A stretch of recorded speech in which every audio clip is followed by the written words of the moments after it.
Hello दोस्तों, नमस्कार। आपका स्वागत है आपके अपने चैनल हिंदी हब ऑफिशियल पर।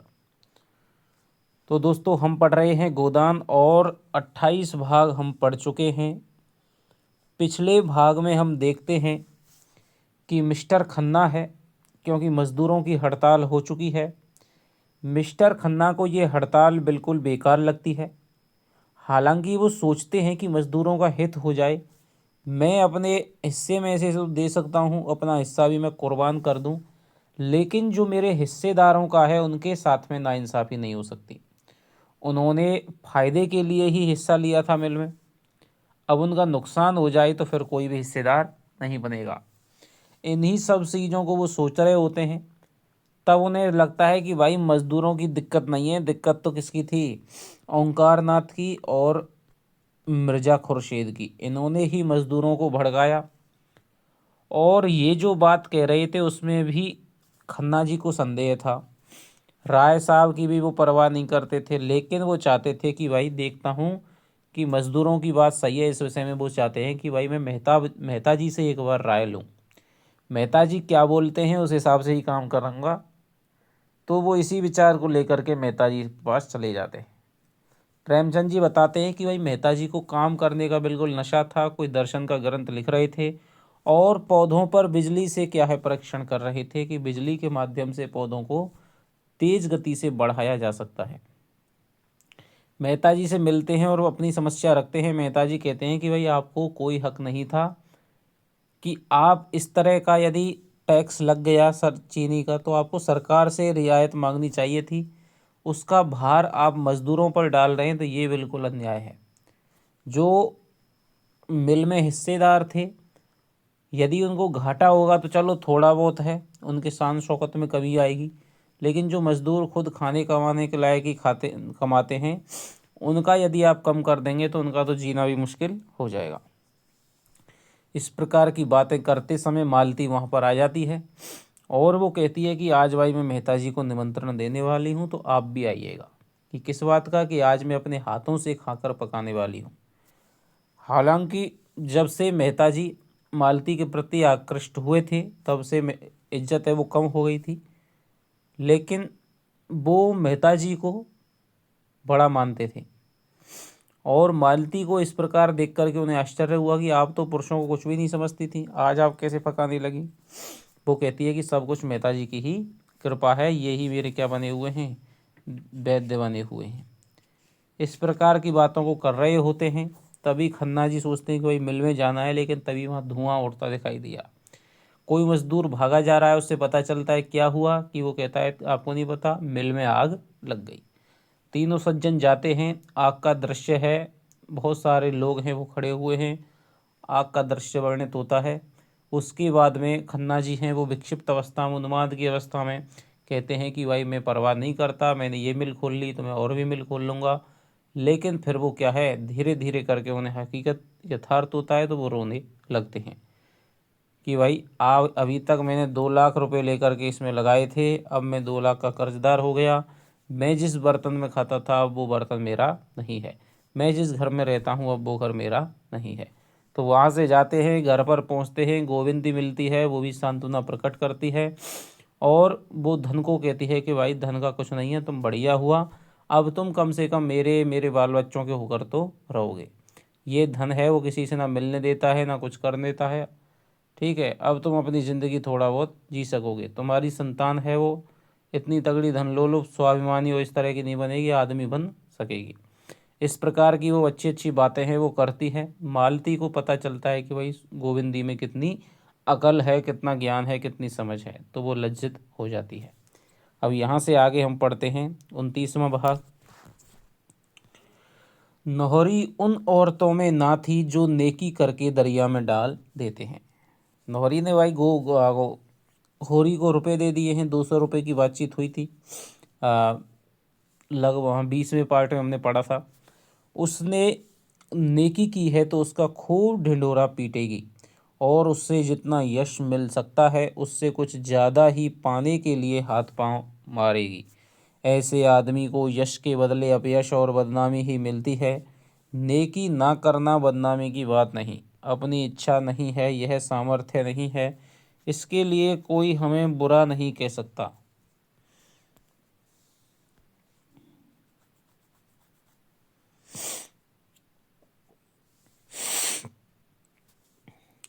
अपनी इच्छा है या सामर्थ्य नहीं, इसके लिए कोई हमें बुरा नहीं कह सकता।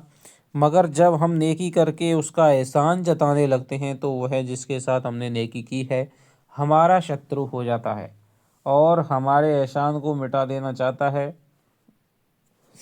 वही नेकी अगर करने वालों के दिल में रहे रहे तो वह नेकी है, बाहर निकल आए तो वह क्या है, बदी है। नौहरी चारों ओर कहती फिरती थी। बेचारा होरी बड़ा मुसीबत में था, बेटी के ब्याह के लिए ज़मीन रेहन रख रहा था। मैंने उनकी यह दशा देखी तो मुझे दया आई। धनिया से तो जी जलता था, वह राण तुम्हारे घमंड के धरती पर पाँव ही नहीं रखती। बेचारा होरी चिंता से घुला जाता था। मैंने सोचा इस संकट में इसकी कुछ मदद कर दूं। आखिर आदमी ही तो आदमी के काम आता है और होरी तो अब कोई गैर नहीं है। मानो चाहे ना मानो वह तो नातेदार हो, तुम्हारे नातेदार हो चुके। रुपए निकाल कर दे दिए, नहीं लड़की अब तक बैठी होती।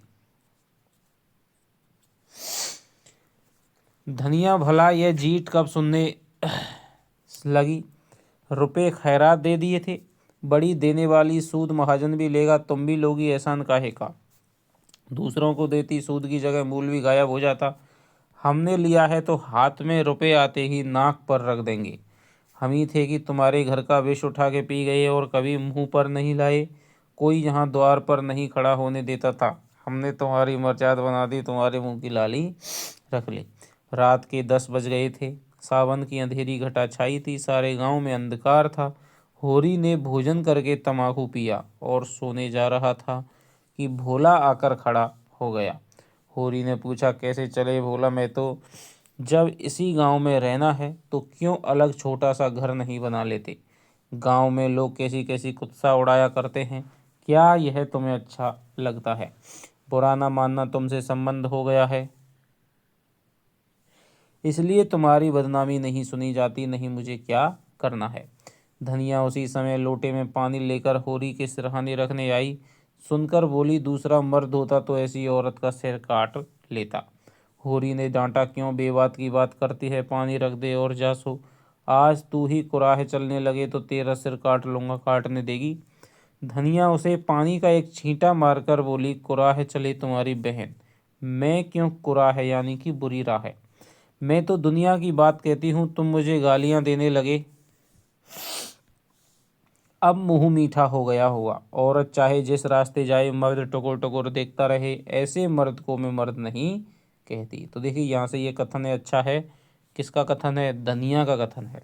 और किसके बारे में कह रही है, भोला के बारे में, या उसको प्रसंग में बनाकर कह रही है और होरी से कह रही है।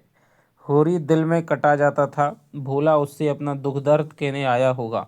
वह उल्टे उसी पर टूट पड़ी। जरा गर्म होकर बोला, तू जो सारे दिन अपने ही मन की किया करती है, मैं तेरा क्या बिगाड़ लेता हूँ। कुछ कहता हूँ तो काटने दौड़ती है, यही सोच।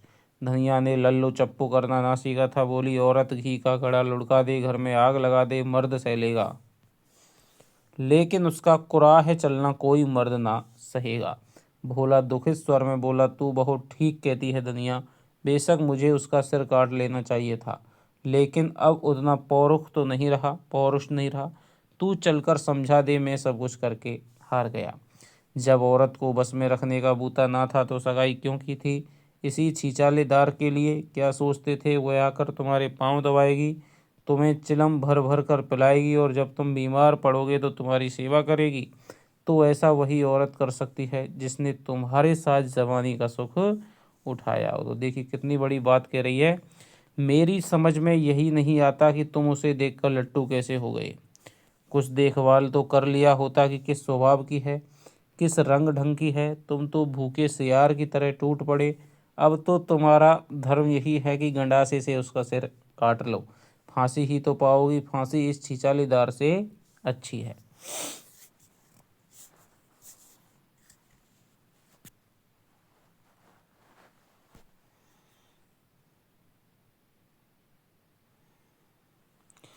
भोला के खून में कुछ स्फूर्ति आई, बोला, तो तुम्हारी यही सलाह है। धनिया बोली, हाँ मेरी यही सलाह है, अब 150 बरस तो जियोगे नहीं।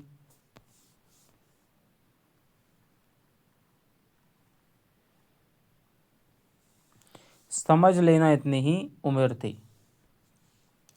होरी ने अब की जोर से फटकारा, चुप रह, बड़ी आई है यहाँ से सतवंती बन के। जबरदस्ती चिड़िया तक तो पिंजड़े में रहती नहीं, आदमी क्या रहेगा। तुम उसे छोड़ दो भूला और समझ लो मर गई, और जाकर अपने बाल बच्चों में आराम से रहो। 2 रोटी खाओ और राम का नाम लो, जवानी के सुख अब गए। वह औरत चंचल है, बदनामी और जलन के सिवा तुम उससे कुछ ना पाओगे।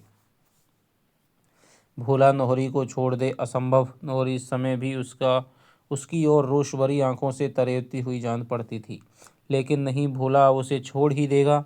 जैसा कर रही है उसका फल भोगी। आंखों में आंसू आ गए। भोला बोला, होरी भैया, इस औरत के पीछे मेरी जितनी सांसत हो रही है मैं ही जानता हूँ। इसी के पीछे कामता से मेरी लड़ाई हुई। बुढ़ापे में यह दाग भी लगना था, वह लग गया। मुझे रोज ताना देती है कि तुम्हारी तो लड़की निकल गई, मेरी लड़की निकल गई, चाहे भाग गई।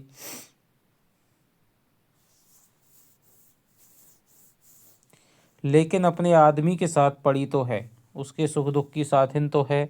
उसकी तरह तो मैंने औरत ही नहीं देखी।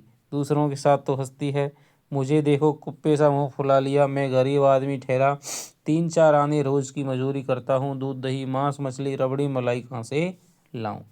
भोला यहाँ से प्रतिज्ञा करके अपने घर गए, अब बेटों के साथ रहेंगे।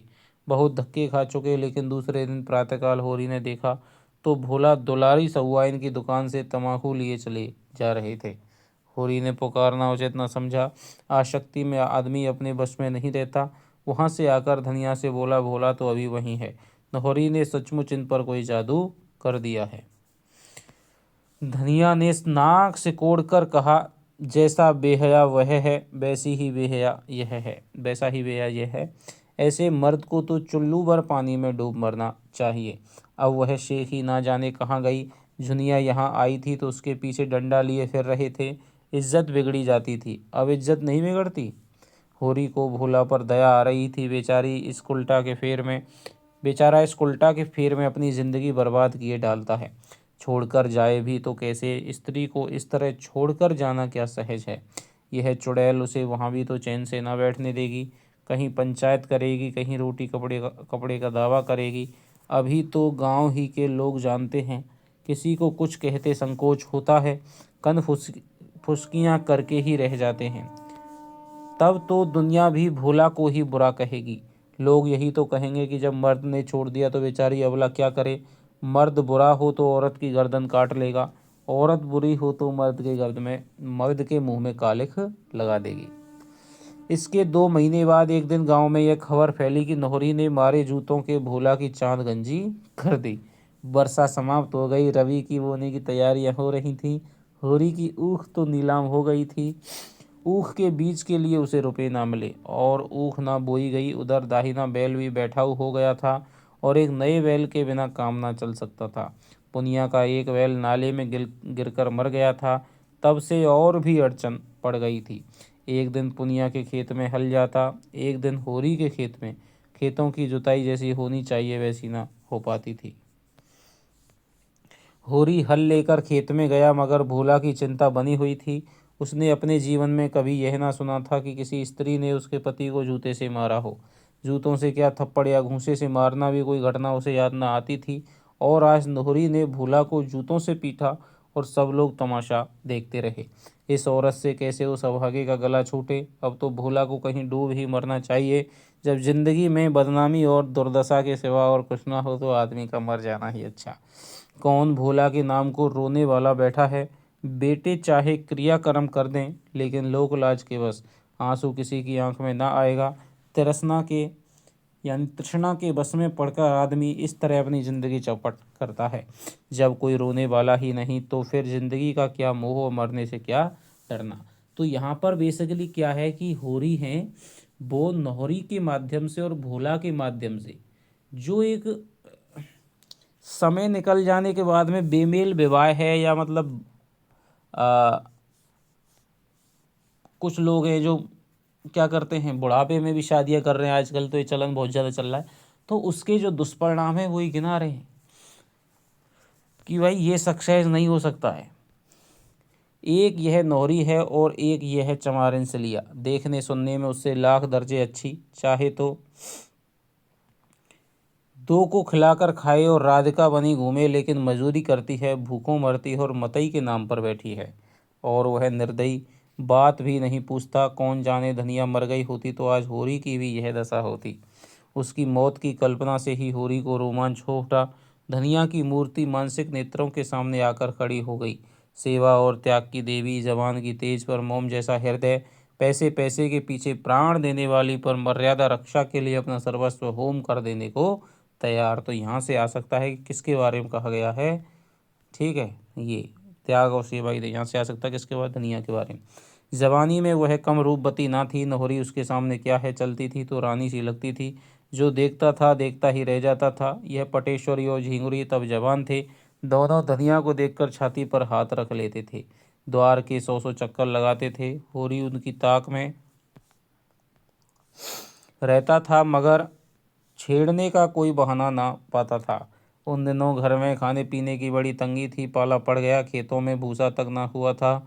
लोग झड़वेरियाँ खा खा कर दिन काटते थे। होरी को कहत के कैंप में काम करने जाना पड़ता था। 6 पैसे रोज मिलते थे। धनिया घर में अकेली ही रहती थी, लेकिन कभी किसी ने उसे किसी छैला की ओर ताकते नहीं देखा। पटेश्वरी ने एक बार कुछ छेड़ की थी, उसका ऐसा मुंह तोड़ जवाब दिया कि अब तक नहीं भूले। सहसा उसने माता दीन को अपनी ओर आते देखा। कसाई कहीं का कैसा तिलक लगाए हुए है, मानो भगवान का असली भगत है। रंगा हुआ सियार, ऐसे ब्राह्मण को पालागन कौन करे। माता दीन ने समीप आकर कहा, तुम्हारा दाहिना तो बूढ़ा हो गया हो रही, अब की सिंचाई में ना ठहरेगा। कोई 5 साल हुए होंगे से लाए। होरी ने दाएं बैल की पीठ पर हाथ रखकर कहा, कैसा पांचवा, यह 8वां चल रहा है भाई। जी तो चाहता है उसे पेंशन दे दूं, लेकिन किसान और किसान के बैल, इसको इनको जमराज ही पेंशन दें तो मिले। इसकी गर्दुआ पर जुआ रखते मेरा मन कचोटता है। बेचारा सोचता होगा, अब भी छुट्टी नहीं, अब क्या मेरा हाड़ जोतेगा क्या। लेकिन अपना कोई काबू नहीं। तुम कैसे चले, अब तो जी अच्छा है। माता दी इधर 1 महीने से मलेरिया ज्वर में पड़ा रहा था। एक दिन तो उसकी नाड़ी छूट गई थी, चारपाई से नीचे उतार दिया गया था। तब से उसके मन में यह प्रेरणा हुई कि सिलिया के साथ अत्याचार करने का उसे यह दंड मिला है। जब उसने सिलिया को घर से निकाला तब वह गर्भवती थी। उसे तनिक भी दया न आई। पूरा गर्भ लेकर भी वह मजूरी करती रही। अगर धनिया ने उस पर दया न की होती तो मर गई होती। कैसी कैसी मुसीबतें झेल कर जी रही है। मजूरी भी तो इस दशा में नहीं कर सकती। अब लज्जित और द्रवित होकर वह सिलिया को होरी के हंसते 2 रुपये देने आया है। अगर होरी उसे वह रुपये दे दे तो वह उसका बहुत उपकार मानेगा। होरी ने कहा, तो तुम ही जाकर क्यों नहीं देते। माता दी ने दीन भाव से कहा, मुझे आपके पास मत उसके पास मत भेजो होरी, मैं तो कौन सा मुंह लेकर जाऊं। डर भी लग रहा है कि मुझे देखकर कहीं फटकार ना सुनाने लगे। तुम मुझ पर इतनी दया करो, अभी मुझसे चला नहीं जाता, लेकिन इसी रुपये के लिए एक जजमान के पास कोस भर दौड़ा गया था।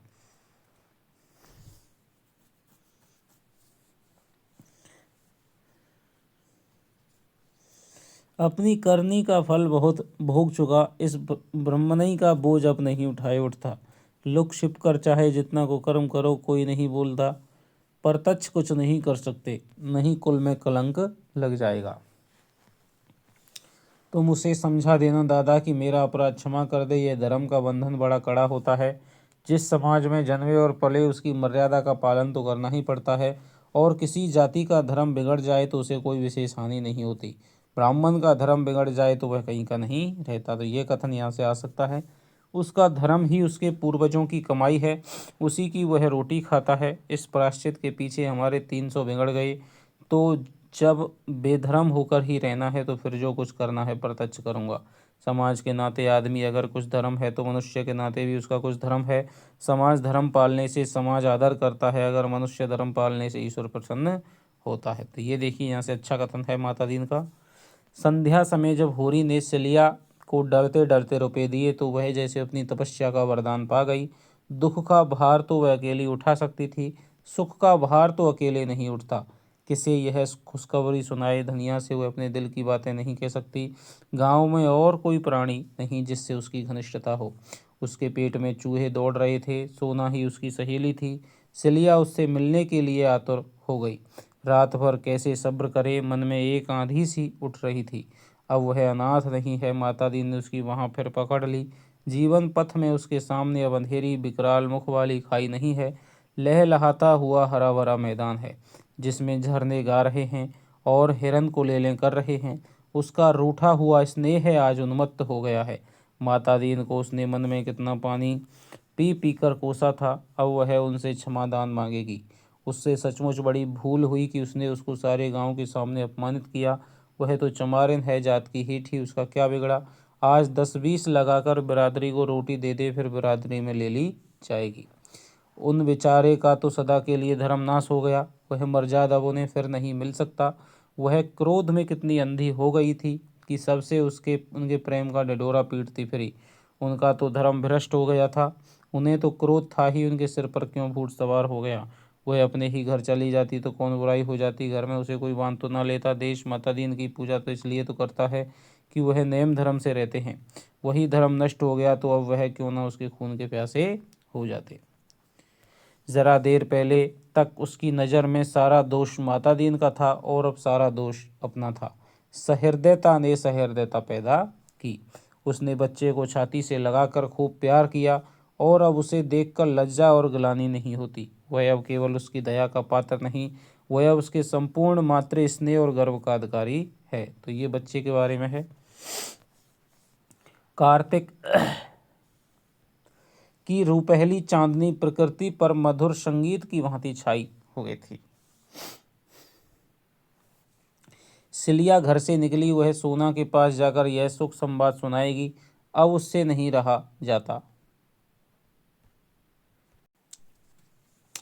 अभी तो सांझ हुई है, डोंगी मिल जाएगी। वह कदम बढ़ाती हुई चली, नदी पर आकर देखा तो डोंगी उस पार थी और माझी का कहीं पता नहीं। चांद खुलकर जैसे नदी में बहा जा रहा था।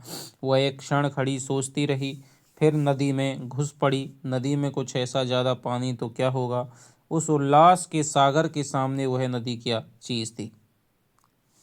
पानी पहले तो घुटनों तक था, फिर कमर तक और अंत में गर्दन तक पहुंच गया। सिलिया डरी कहीं डूब न जाए, लेकिन कोई गड्ढा न पड़ पाए, पर उसने जान पर खेल कर पाँव आगे बढ़ाया। अब वह मझधार में है, मौत उसके सामने नाच रही है, मगर वह घबराई नहीं। उसे तैरना आता है। लड़कपन में इसी नदी में वह कितनी बार तैर चुकी है, खड़े खड़े नदी को पार भी कर चुकी है, फिर भी उसका कलेजा धक धक कर रहा है। मगर पानी कम होने लगा, अब कोई भय नहीं। उसने जल्दी जल्दी नदी पार की और किनारे पहुंचकर अपने कपड़े का पानी निचोड़ा और शीत से कांपती आगे बढ़ी। चारों ओर सन्नाटा था, गीदड़ों की आवाज़ें भी न सुनाई पड़ती थी और सोना से मिलने की मधुर कल्पना उसे उड़ाए लिए जाती थी।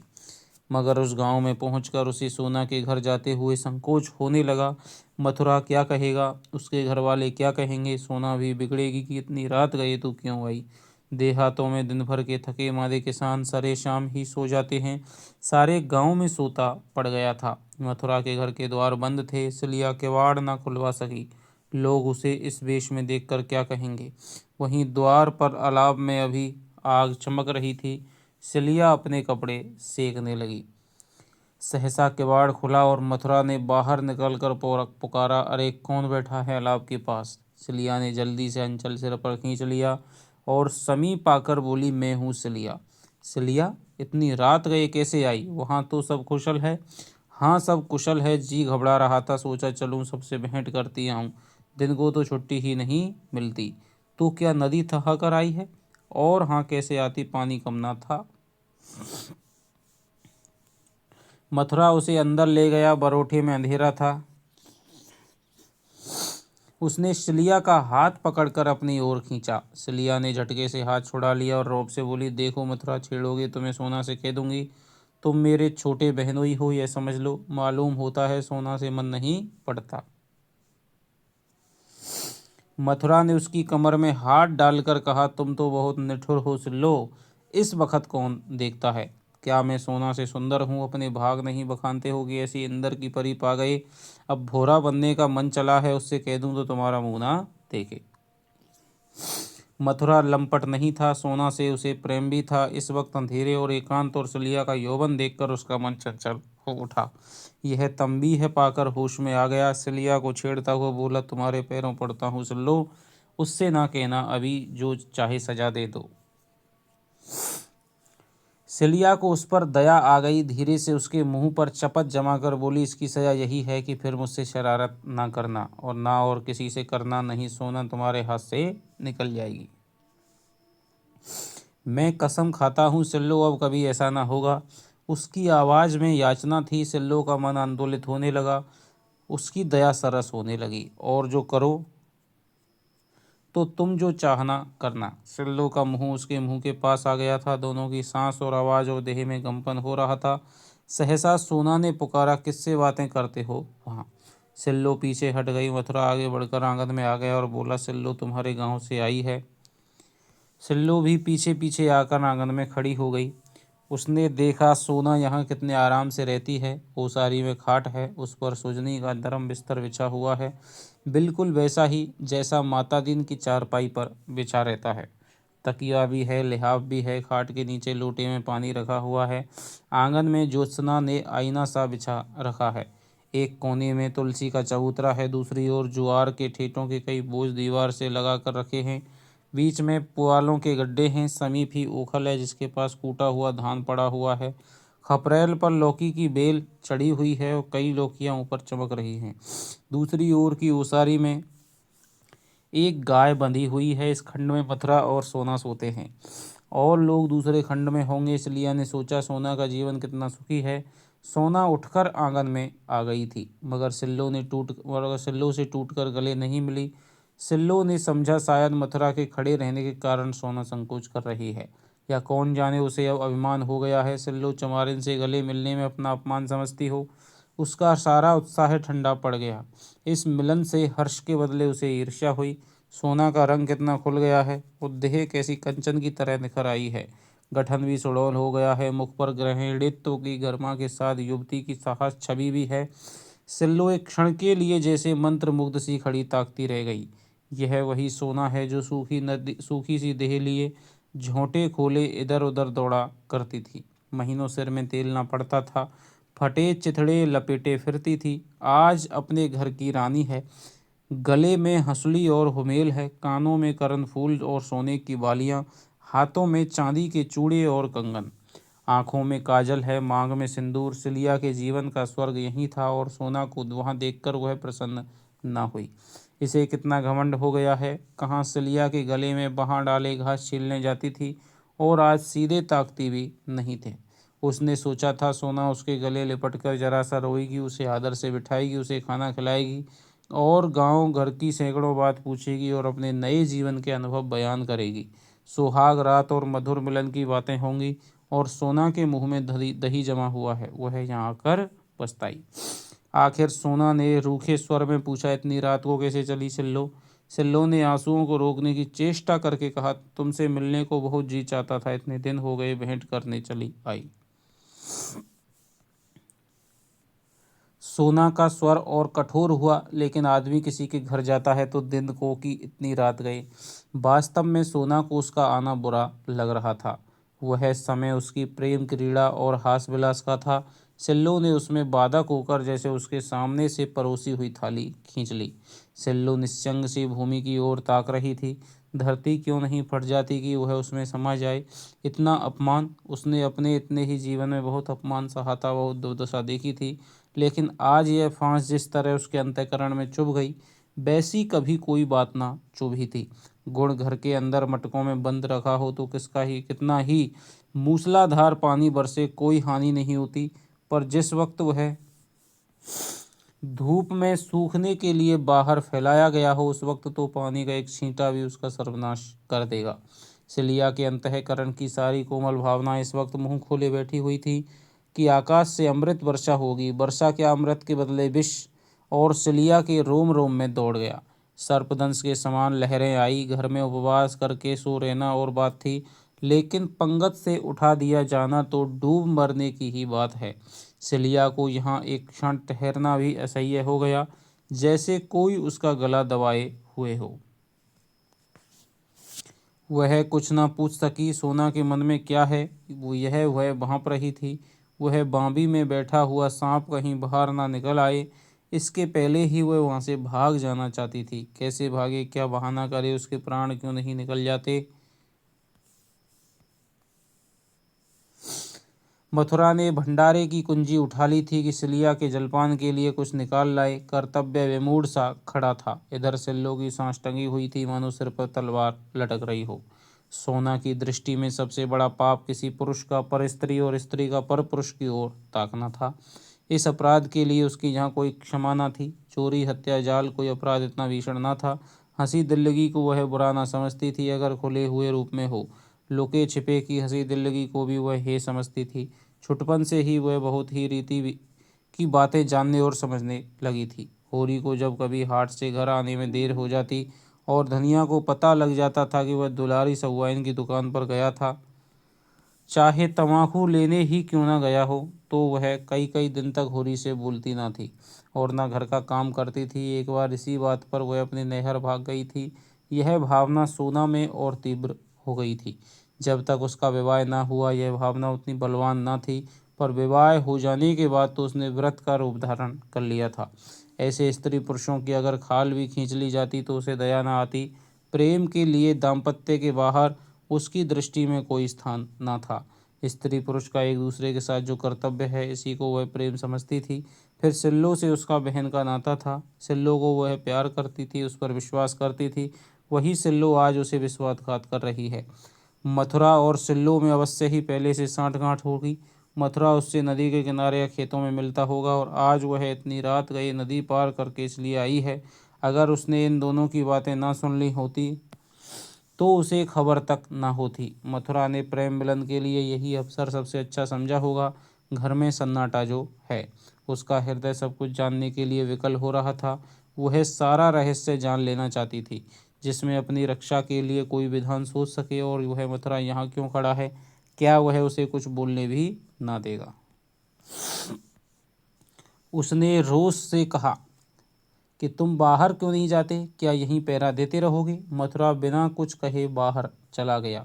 उसके प्राण सूखे जाते थे कि कहीं सिल्लो सब कुछ कहना डाले, और सिल्लो के प्राण सूखे जाते थे कि अब वह लटकती हुई तलवार सिर पर गिरा चाहती है। तब सोना ने बड़े गंभीर स्वर में सिल्लो से पूछा, देखो सिल्लो, मुझसे साफ साफ बता दो, नहीं तो मैं तुम्हारे सामने यहीं अपनी गर्दन पर गणासा मार लूंगी, फिर तुम मेरी सौत बनकर राज करना। देखो गणासा हुआ सामने पड़ा है, एक म्यान में दो तलवारें नहीं रह सकती। उसने लपक कर सामने आंगन में से गणासा उठा लिया और अपने हाथ में लिए फिर बोली, यह मत समझना कि मैं खाली धमकी दे रही हूँ। क्रोध में मैं क्या कर बैठूं नहीं कह सकती, साफ साफ बता दे। सिलिया कांप उठी। एक एक शब्द उसके मुंह से निकल पड़ा, मानो ग्रामोफोन से भरी हुई आवाज हो। वह एक शब्द भी न छिपा सकी। सोना के चेहरे पर भीषण संकल्प खेल रहा था, मानो खून सवार हो। सोना ने उसकी ओर बर्छी की सी चुभने वाली आंखों से देखा और कटार का आघात करते हुए बोली, ठीक ठीक कहती हो, बिल्कुल ठीक, अपने बच्चे की कसम। कुछ छिपाया तो नहीं? अगर मैंने रत्ती भर छिपाया हो तो मेरी आंखें फूट जाएं। तुमने उस पापी को लात क्यों नहीं मारी? उसे दांत क्यों नहीं काट लिया? उसका खून क्यों नहीं पी लिया? चिल्लाई क्यों नहीं? सिल्लो क्या जवाब दे।